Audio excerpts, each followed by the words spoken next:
Seigneur, merci de nous permettre d'être rassemblés en ton nom pour étudier ta parole.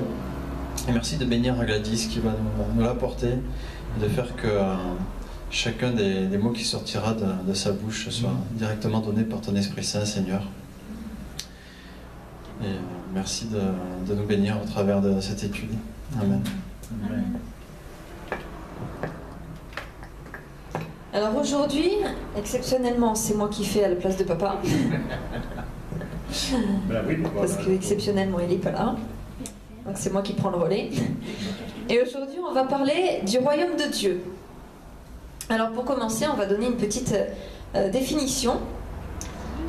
Un royaume, c'est un État gouverné par un roi, d'où le nom de royaume.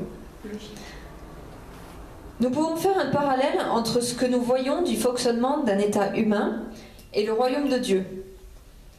La grande différence, c'est que Dieu est à la fois créateur, propriétaire et gouverneur de son royaume. En tant que créateur, il connaît chaque particule de sa création. En tant que propriétaire, il a un droit de souveraineté incontestable. Et en tant que gouverneur, il dirige son royaume et ses sujets lui doivent obéissance. Jusque-là, tout va bien ? Le royaume de Dieu est un État souverain avec ses statuts et ses règles de fonctionnement propres. Il possède une armée organisée. Les anges qui le servent dans le monde invisible, d'une part, et d'autre part, les hommes et femmes qui le servent sur terre, dans le monde visible. Et on va lire pour ça Hébreux chapitre 1, versets 5 à 14. Et ensuite, si tu veux bien... Hébreux 1, 5 à 14. Et si tu veux bien chercher, Nadine, Hébreux 3, versets 1 à 6. 3, 1 à 6. Et avant, on va lire Hébreux 1, 5 à 14. Si le fil veut bien. Ouais, ça fait un bon petit bout. Un bon petit bout. Voilà. Est-ce que vous voulez qu'on allume ? Peut-être. Je vais ça par la lumière. Alors, Hébreux 1, 5 à 14. Car auquel des anges Dieu a-t-il jamais dit : tu es mon fils, je t'ai engendré aujourd'hui.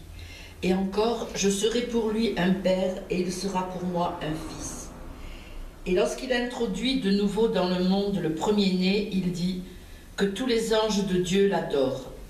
De plus, il dit des anges, celui qui a fait de ses anges des vents et de ses serviteurs une flamme de feu.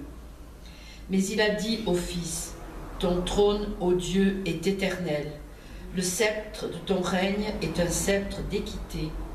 Tu as aimé la justice, tu as haï l'iniquité. C'est pourquoi, ô Dieu, ton Dieu t'a oint de l'huile de joie au-dessus de tes égaux. Et encore, toi, Seigneur, tu as au commencement fondé la terre, et les cieux sont l'ouvrage de tes mains. Ils périront, mais tu subsistes. Ils vieilliront tous comme un vêtement. Tu les rouleras comme un manteau, et ils seront changés. Mais toi, tu restes le même, et tes années ne finiront point. Et auquel des anges a-t-il jamais dit : assieds-toi à ma droite, jusqu'à ce que je fasse de tes ennemis ton marchepied ? Ne sont-ils pas tous des esprits au service de Dieu, envoyés pour exercer un ministère en faveur de ceux qui doivent hériter du salut ? Personne n'a dit qu'elle nous lise la suite. C'est où tu as dit la suite ? 3, 1, 6. C'est pourquoi, frères saints, qui avaient part à la vocation céleste, considérez l'apôtre et le souverain sacrificateur de la foi que nous professons Jésus-Christ, qui a été fidèle à celui qui l'a établi, comme le fut Moïse dans toute sa maison. Car il a été jugé digne d'une gloire d'autant plus supérieure à celle de Moïse que celui qui a construit une maison a plus d'honneur que la maison même. Chaque maison est construite par quelqu'un, mais celui qui a construit toutes choses, c'est Dieu. Pour Moïse, il a été fidèle dans toute la maison de Dieu comme serviteur pour rendre témoignage de ce qui devait être annoncé. Mais l'est comme fils sur sa maison, et sa maison, c'est nous, pourvu que nous retenions jusqu'à la fin la ferme confiance et l'espérance dont nous nous glorifions.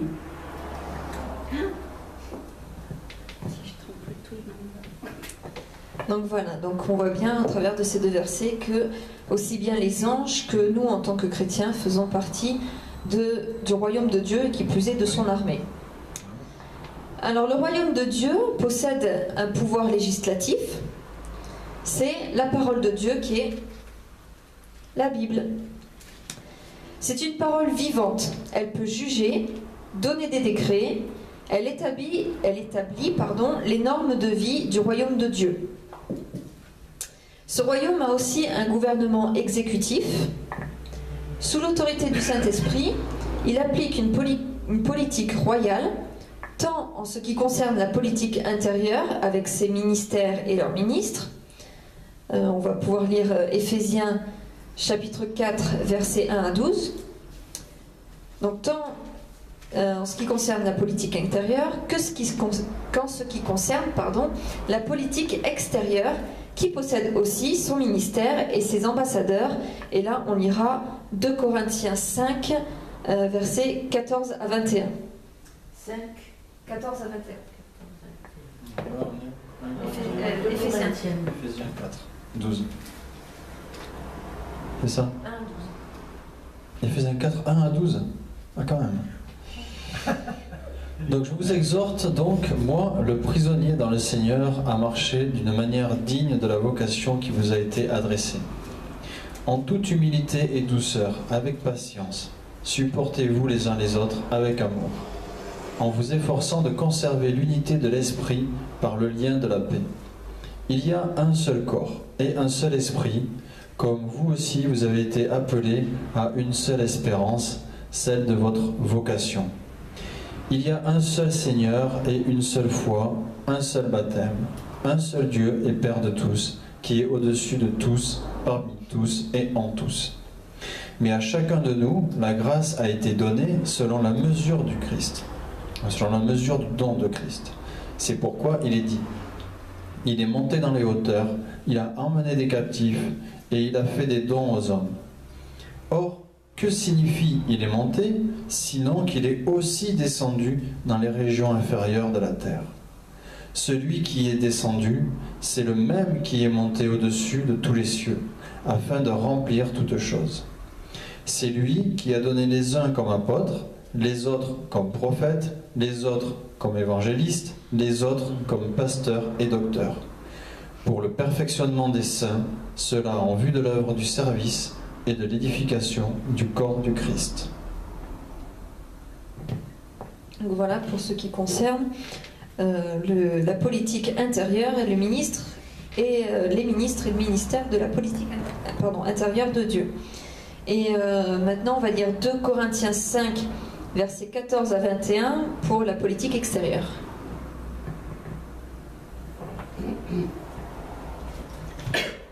Car l'amour de Christ nous presse, parce que nous estimons que si un seul est mort pour tous, tous donc sont morts, et qu'il est mort pour tous, afin que ceux qui vivent ne vivent plus pour eux-mêmes, mais pour celui qui est mort et ressuscité pour eux.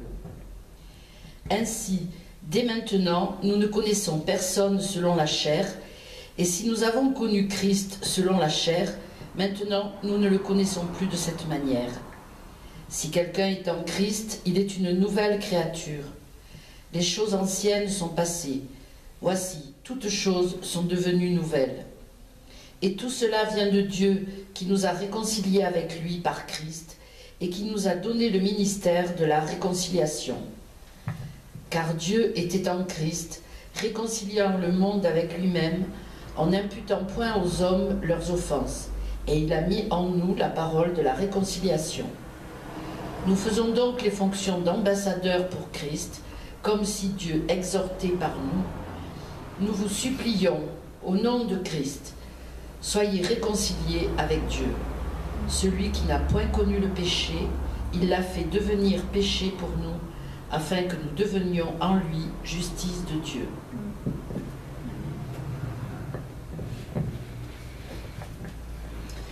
Donc si vous avez suivi un petit peu, qui sont les ambassadeurs? Ben, c'est moi. Oui, exactement, c'est nous. C'est tout nous. C'est tout nous.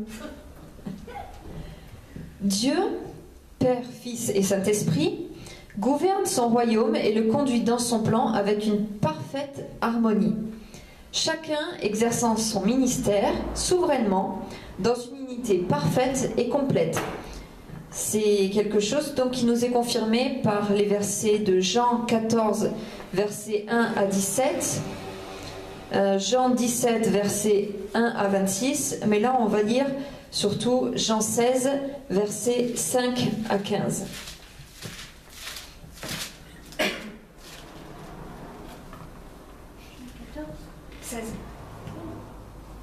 Jean 16, versets 5 à 15. Non, ça va faire un peu long. Ouais, c'est 5 à 15. Les autres versets que j'ai cités, vous les lirez chez vous.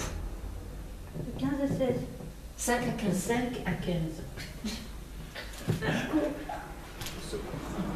Chapitre 16, versets 5 à 15.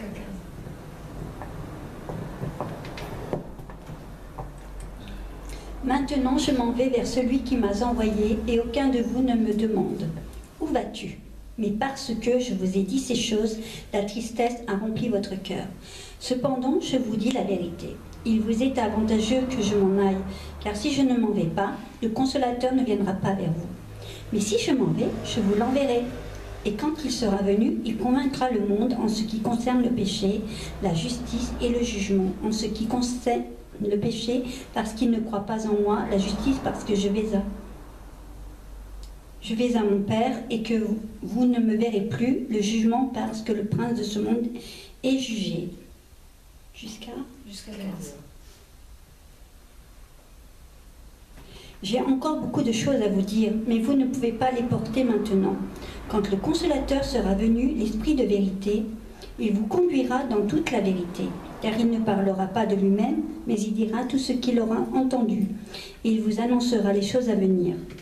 Il me glorifiera parce qu'il prendra de ce qui est à moi et vous l'annoncera. Tout ce que le Père est à moi, c'est pourquoi j'ai dit qu'il prend de ce qui est à moi et qu'il vous l'annoncera.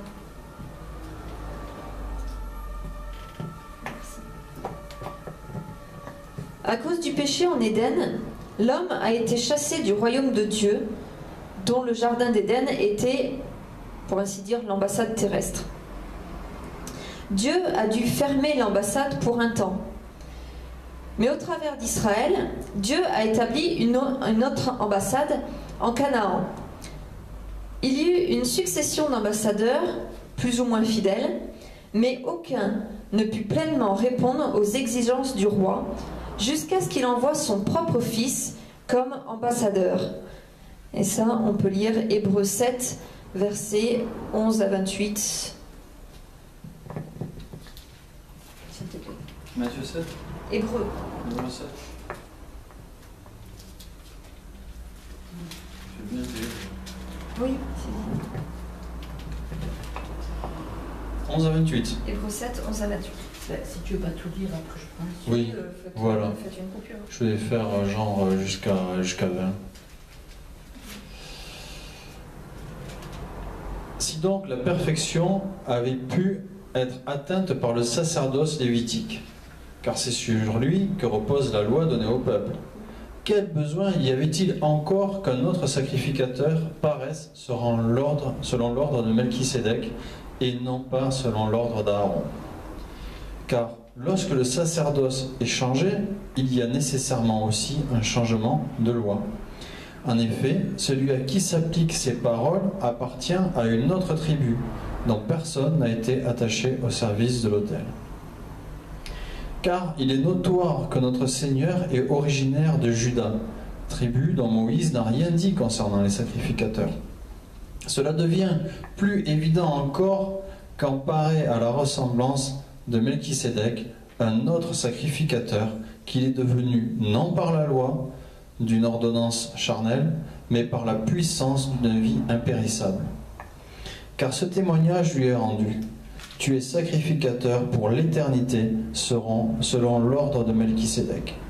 En effet, il y a d'une part suppression d'une ordonnance antérieure à cause de sa faiblesse et de son inutilité, on parle de la loi, car la loi n'a rien amené à la perfection, et d'autre part introduction d'une meilleure espérance par laquelle nous nous approchons de Dieu.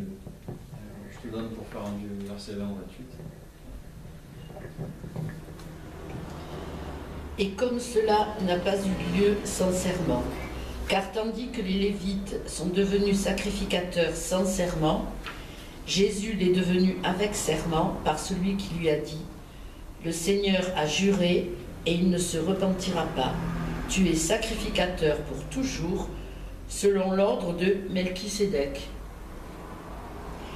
Jésus est par cela même le garant d'une alliance plus excellente. De plus, il y eut des sacrificateurs en grand nombre parce que la mort les empêchait d'être permanents. Mais lui, parce qu'il demeure éternellement, possède un sacerdoce qui n'est pas transmissible. C'est aussi pour cela qu'il peut sauver parfaitement ceux qui s'approchent de Dieu par lui, étant pour toujours vivant pour intercéder en notre faveur. Il nous convenait en effet d'avoir un souverain sacrificateur comme lui, saint, innocent, sans tache, séparé des pécheurs et plus élevé que les cieux, qui n'a pas besoin, comme les souverains sacrificateurs, d'offrir chaque jour des sacrifices, d'abord pour ses propres péchés, ensuite pour ceux du peuple, car ceci il l'a fait une fois pour toutes en s'offrant lui-même. En effet, la loi établit souverain sacrificateur des hommes, sujet à la faiblesse, mais la parole du serment qui a été fait d'après la loi établit le Fils qui est parfait pour l'éternité. Et crucifié. Mais le sang versé a suffi pour signer l'acte de rachat de tous les hommes, et la nouvelle ambassade ne sera plus fermée jusqu'au retour du roi des rois. Comme nous l'avons vu, une part de ce royaume est visible, l'autre invisible. Et pourtant, les deux servent ensemble le roi des rois, étant dépendants et solidaires de l'accomplissement du plan de Dieu et de la propagation du royaume de Dieu sur terre comme au ciel. Par exemple, quand nous adorons Dieu sur terre, nous nous joignons à l'adoration céleste et nous libérons sur terre la puissance de Dieu qui est dans les cieux. Nous allons donc considérer le royaume de Dieu dans ses deux parts, le royaume de Dieu dans l'invisible et le royaume de Dieu dans le visible. Et pour aujourd'hui, on va voir maintenant le royaume de Dieu dans l'invisible. Donc comme nous l'avons vu, le royaume de Dieu est organisé et la Bible nous donne un certain nombre d'éléments importants. Nous y trouvons une armée céleste composée d'anges. Les anges sont des créatures de Dieu, des personnes célestes. Ils parlent, écoutent, pensent, agissent, ont des sentiments, ont un libre choix et peuvent prendre des initiatives. Ils sont au service de Dieu et au service des hommes. Nous n'avons pas à leur rendre un culte, ni à les servir. Mais si Dieu les envoie vers nous, nous pouvons dialoguer avec eux. Ils sont à nos côtés pour nous protéger et dégager la route devant nous. Le mot ange veut dire messager ou envoyé. Hébreux 1,14 nous dit « Ne sont-ils pas tous des esprits au service de Dieu, envoyés pour exercer un ministère en faveur de ceux qui doivent hériter du salut ?» Il y a perméabilité entre le monde spirituel et le monde matériel. Voilà pourquoi Jésus parle de l'incidence sur terre de ce qui se passe dans les cieux et des répercussions de ce qui se passe dans les cieux sur la terre. On peut lire Matthieu, chapitre 18, versets 18 et 19.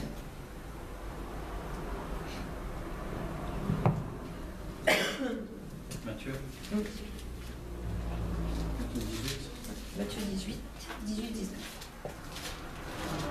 Verset 19. Versets 18 et 19.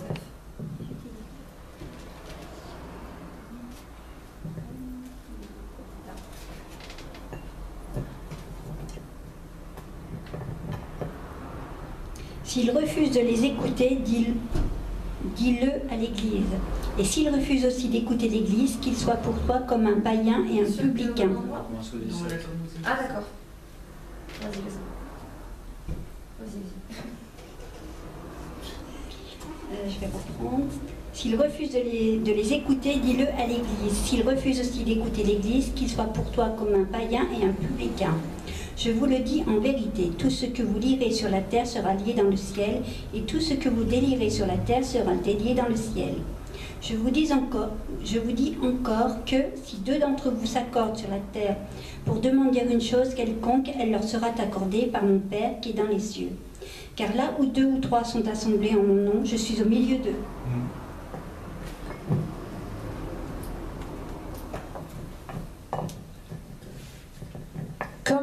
Comme messagers ou envoyés, les anges montrent leur ministère. Ils diffèrent entre eux selon leur fonction. Il y a par exemple ceux qui travaillent sur le terrain, les archanges, les anges, entre guillemets, moins importants en responsabilité, si on peut dire ça comme ça. Mais ils ne sont pas en concurrence entre eux. Les chérubins et les séraphins servent plus directement devant le trône de Dieu. Ils fonctionnent tous de façon complémentaire, unis dans un même désir, qui est de glorifier l'agneau immolé et ressuscité. On peut trouver tout ça dans 1 Thessaloniciens 4, 16, dans Jude 1, verset 9, dans 2 Samuel 24, 16. Je vous dis tous les... On va pas tout lire. Oui, je vais récapéter après. Donc on le trouve aussi donc, dans 2 Samuel 24, 16, dans 2 Rois 19, 35, dans Zacharie 1, versets 7 à 17, dans Daniel 8, 16, dans Daniel 9, 21, dans Luc 1, 19 et 26, t'inquiète pas, je vais répéter, dans Daniel 10, 13 et 21, dans Daniel 12, 1, dans Jude 9, et dans Apocalypse 12, 7. Pour ce soir, oui, ça sera déjà pas mal. Pour ce soir, on va lire par exemple Jude 1, 9 et Apocalypse 12, 7. De toute façon, ceux qui veulent, on fait les photocopies. Oui, oui, oui. Jude, il y a que... Ben, c'est le verset. J'ai déjà oublié ce que je dois lire maintenant. Thessaloniciens. Non, j'ai dit Ah, on ne le lit pas. Non, Jude 1, 9 et Apocalypse 12, 7. Ah, Jude 1, 9. Non, je sais pas qui c'est le jour. Ouais, c'est bon. Et toi Et après, c'est quoi? Apocalypse 12, 7. Si, Jude, c'est après Jean. Oui. Jude, c'est juste avant Apocalypse. Donc, chapitre 1, alors. Ouais. Je crois qu'il y a qu'un seul chapitre. Donc Jude 1, 9. Or, lorsqu'il contestait avec le diable et discutait au sujet du corps de Moïse, l'archange Michel n'osa pas porter de jugement contre lui, n'osa pas porter contre lui un jugement injurieux, pardon. Mais il dit que le Seigneur te réprime.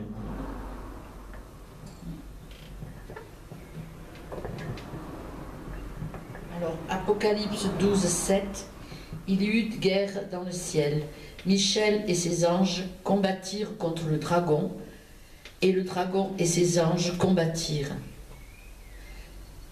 Ils ne furent pas les plus forts, et leur place ne fut plus trouvée dans le ciel. Voilà, voilà. Oui. On est déjà vainqueur. Mais des fois, on oublie.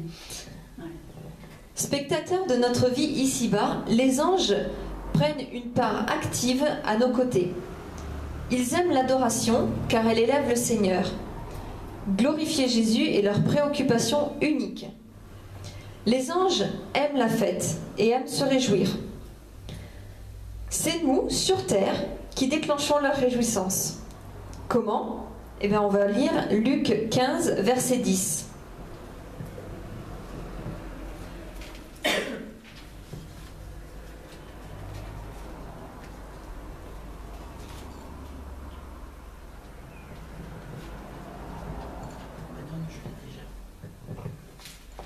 Luc 15, verset 10. De même, je vous le dis, il y a de la joie devant les anges de Dieu pour un seul pécheur qui se repent. Les anges nous encouragent à adorer Dieu avec eux et refusent l'adoration pour eux-mêmes. Ça, on peut le lire dans Apocalypse 19, verset 10 et dans Apocalypse 22, versets 8 et 9.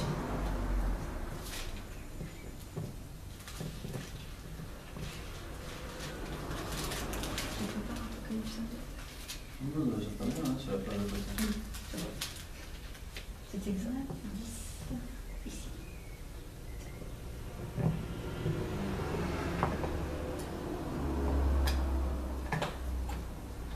Et je tombais à ses pieds pour l'adorer. Mais il me dit, garde-toi de le faire. Je suis ton compagnon de service et celui de tes frères qui ont le témoignage de Jésus. Adore Dieu, car le témoignage de Jésus est l'esprit de la prophétie. 22 quoi 9 et 8. 8 et 9. D'accord. Donc c'est moi, Jean, qui ai entendu et vu ces choses. Et quand j'eus entendu et vu, je tombai aux pieds de l'ange qui me les montrait pour l'adorer. Mais il me dit, garde-toi de le faire, je suis ton compagnon de service et celui de tes frères les prophètes et de ceux qui gardent les paroles de ce livre. Adore Dieu.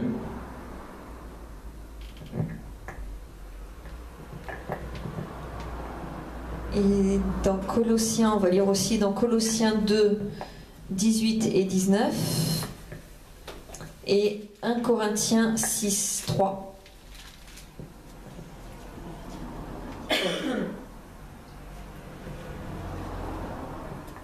Est-ce quelqu'un a Colossiens Colossiens 2.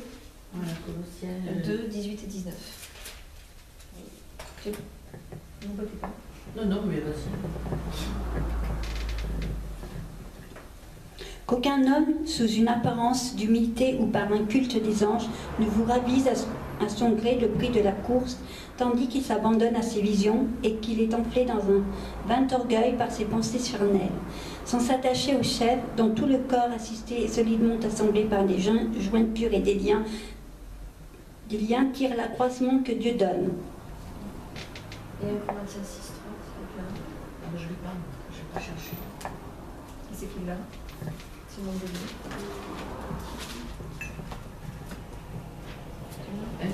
1 Corinthiens 6, 3. Il est là. Ne savez-vous pas que nous jugerons les anges? Pourquoi pas, à plus forte raison, les affaires de cette vie? Donc voilà, ne pas donner de culte aux anges parce que le culte est réservé à Dieu, qui est le souverain de son royaume. Voilà, pour ce Donc, soir. il faut fuir toutes les choses comme les nouvelles religions, la Kabbale. Je connais quelqu'un qui a créé un site internet où c'est en rapport avec la Kabbale, d'après lui. Et donc, il y a tous les anges dessus et on peut les adorer, les vénérer, suivant qu'on veut ceci ou cela. Donc la parole de Dieu est claire, c'est pas bon du tout. Voilà, donc il faut, si on est dans ces choses, il faut vraiment revenir à la raison, quoi. Ce qui est intéressant, c'est qu'ils ont donné des noms à tous les anges. Ah oui? Oui, tous les anges ont un nom, je ne sais pas où ils sont allés les chercher. Hein. Et ils ont cherché dans des livres apocryphes du judaïsme. Bon, Oui. pour tous les anges. C'est des choses, quoi. Oui, parce que si on lit des livres Attends, comme... Si on lit des livres comme... là, je les recommande pas, hein. Attention, je les recommande pas. Mais je les ai lus pour la culture. Oui. Donc on peut les lire, mais pour la culture. Il faut vraiment faire attention de ne pas chercher quelque chose de spirituel dedans, parce que on va tomber dans des trucs trop bizarres. Il y a l'ascension de Moïse, il y a l'Apocalypse aussi de Moïse, je crois. Je sais pas, ouais. Bon, il y a des livres apocryphes en fait, et d'ailleurs ils doivent être dans l'édition de la Pléiade que tu as. Vas-y, Donc, Jean-Michel, On en a les combien uns comme ça? sont- Tu sais pas? Il y en a un gros paquet. Ouais. Oui, oui. Les apocryphes, oui. Il y en a un gros paquet. Et encore depuis, ils en ont trouvé d'autres. Ouais. Donc voilà, dedans il y a les anges, il y a aussi le livre d'Enoch. Ah oui. Enoch qui a été enlevé, Ah oui. le premier qui a été enlevé directement vivant. Il a Donc, laissé un livre. alors il aurait laissé un livre, il aurait écrit un livre, mais c'est un pseudo, comment ça s'appelle, un Oui, pseudo. Enfin, qui a été écrit sous son nom, mais que c'est pas lui qui a Oui, c'est écrit sous son nom, mais c'est pas lui qui l'a écrit, c'est écrit des siècles après. Et alors là-dedans, il y a tout un voyage qui est fait au royaume de Dieu. Enoch, il est mort avant ou après Noé? Il n'est pas mort, lui. Oui, C'est non, après Noé. Après Noé. C'est après Noé. Il aurait été enlevé et il aurait vu les anges qui ont fait une première rébellion avant celle de Satan. Ou ensuite, après Satan, il y aurait eu une deuxième rébellion, etc. Avec tout un tas d'anges, il y a tout un tas de noms de ces anges. Et alors les gens, ils tirent là-dedans. Oui, Et parce puis, que quand tu lis, ils tiens, inventent autre il y a chose. toujours, entre le nom des anges et le nom des démons, tu te demandes où sont allés les personnes. Et en fait, je ne sais plus dans quel verset, je vois c'est dans l'Apocalypse. Dans l'Apocalypse, dans le premier chapitre, à un moment, l'apôtre Jean reçoit le message à donner aux églises. Et il y en a une, je ne sais plus exactement laquelle, qui reçoit comme message comme quoi elle est agréée de Dieu parce qu'elle n'a pas voulu connaître les profondeurs de Satan. Voilà. Les choses du royaume de Satan, ça ne les a pas intéressés. S'il y a quelqu'un qui vient et qui vous dit « je vais vous faire un enseignement sur Satan et son royaume », c'est tout pourri. Ah oui. Il ne faut même pas s'intéresser à ça. On s'intéresse au royaume de Dieu, mais le royaume de Satan. Et on va dire oui, il faut connaître son ennemi. Mais qu'est-ce qu'il y a besoin de connaître son ennemi? On l'a lu tout à l'heure. Jésus, il a déjà vaincu. On est déjà vaincu. Il faut juste saisir ça. Voilà.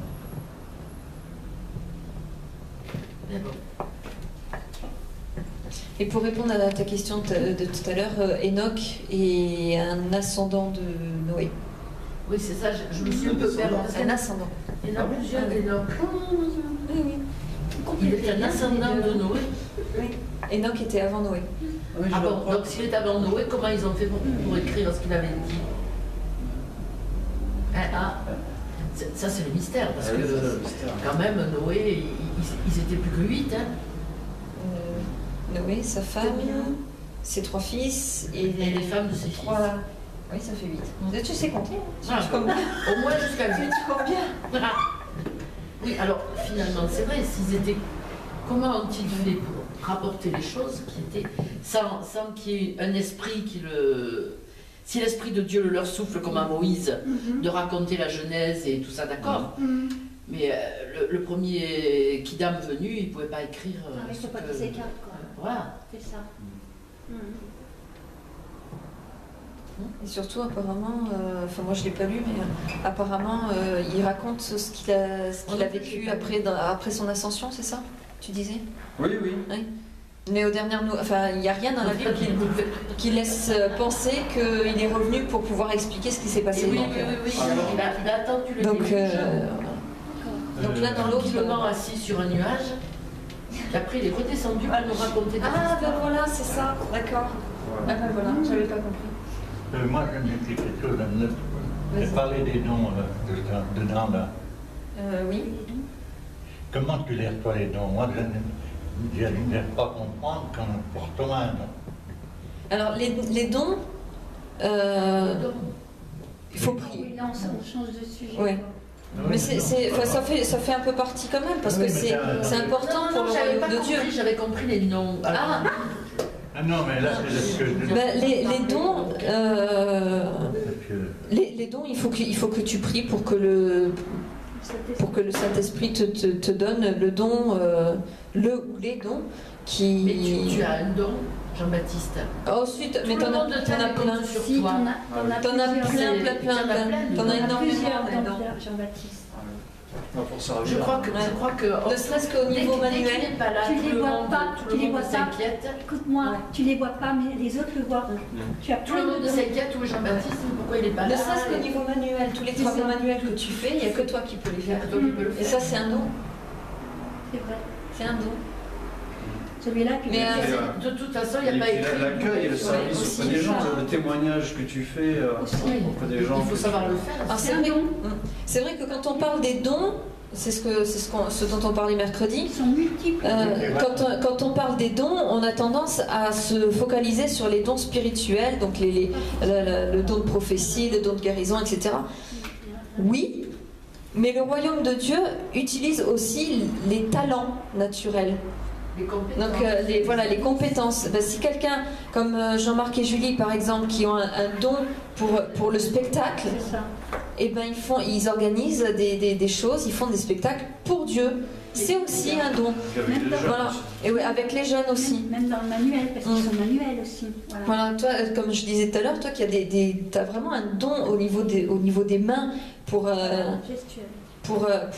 pour réparer les choses, pour faire tout ce qui est maintenance, etc. C'est aussi important au niveau, Même dans le voilà, service, pour il fait plein de l'Église. choses dans le service. C'est aussi quelque chose d'important et c'est aussi un don. C'est ça. Et le service, pareillement. il est plein Parce que de tu dons, fais ce aussi genre. des choses. Et la Bible dit tout ce que ta main trouve à faire, fais-le. Voilà. C'est déjà une première application des dons qu'on a reçus, des dons naturels. Et après, si en plus tu veux exercer les dons spirituels, puisque, enfin, je pense personnellement, mais ça n'engage que moi, qu'on est tous appelés à pratiquer au moins un don spirituel, voire plusieurs, et ben il suffit de prier pour le demander. Je réponds à ta question. Il s'interroge. Il ne croit pas, en fait. Il s'interroge. Mais je crois qu'il ne veut pas nous croire, parce que c'est un modeste. C'est ça. Mais On va le dire bien vite. alors. Non, Faut prier pour demander. non, mais quand je fais quelque chose, mais c'est bien. Ah, si tu fais Ah, bien. oh, Oh, si tu fais même On te très le bien. On te le dirait si. On te le dit. Non, mais pour moi, Ah, mais ça fait oui, mais longtemps que ouais.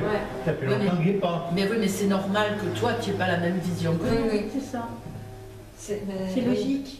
Puis on a, Parce que on a toujours c'est pour tendance, nous que tu as des dons, c'est pas pour toi. On a toujours Oui, Non, tendance mais à moi, dire, il faut que nous moi, mes guérissions. dons à moi, j'en ai pas de dons. Parce Ah que si, tout le monde en a. blablabla, comme Tout le. Tu te souviens ce que j'ai dit mercredi? On a tous des dons. Tous. moi, je suis pour les autres, mais pour moi, c'est pas un don. Si. Bah, c'est. T'en as plein de dons. T'en as peut-être pas conscience, mais c'est Ouais. quand même un don. J'en ai plein de dons. On te le confirme, Jean-Baptiste. Et puis après, si tu en veux d'autres, il faut les demander. Il faut demander à Dieu, à ceux qui te seront le plus utiles dans ce que tu fais pour le servir déjà. Ben, il est toujours là. Bah, c'est ça, il est toujours présent. Il est toujours là. D'autres questions?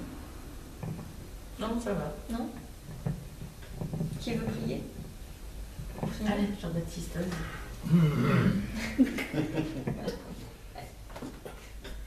C'est bien pour Je veux te prier, Seigneur, pour cette vidéo, Seigneur. Que ces personnes qui vont écouter cette vidéo, Seigneur, qu'ils soient touchées, Seigneur, au nom de Jésus. Amen. Voilà. Bonne soirée. Ah, j'avais envie qu'on chante Ah oui. la joie du Seigneur. Ah, bah vas-y, chante. Ah. C'est un jeu. La joie du Seigneur est ma force. La joie du Seigneur est ma force. La joie du Seigneur est ma force. Ma force est dans la joie du Seigneur. Ah, ah, ah, ah, ah, ah. Alléluia. Ah, ah, ah, ah, ah. Alléluia. Ah, ah, ah, ah, ah. Alléluia. Ma force est dans la joie du Seigneur. Si tu veux cette joie, il te faut chanter. Si tu veux cette joie, il te faut danser. Si tu veux cette joie, il te faut louer. Ma force est dans la joie du Seigneur. Ah, ah, ah, ah, ah. Alléluia. Ah, ah, ah, ah. Alléluia. Ah, ah, ah, ah. Alléluia. Ma force est dans la joie du Seigneur. Ma force est dans la joie du Seigneur. Ma force est dans la joie du Seigneur. Ma force est dans la Joie du Seigneur. Voilà, bah, bonne soirée, bon week-end, bon tout ce que vous voulez, suivant le moment auquel vous regardez.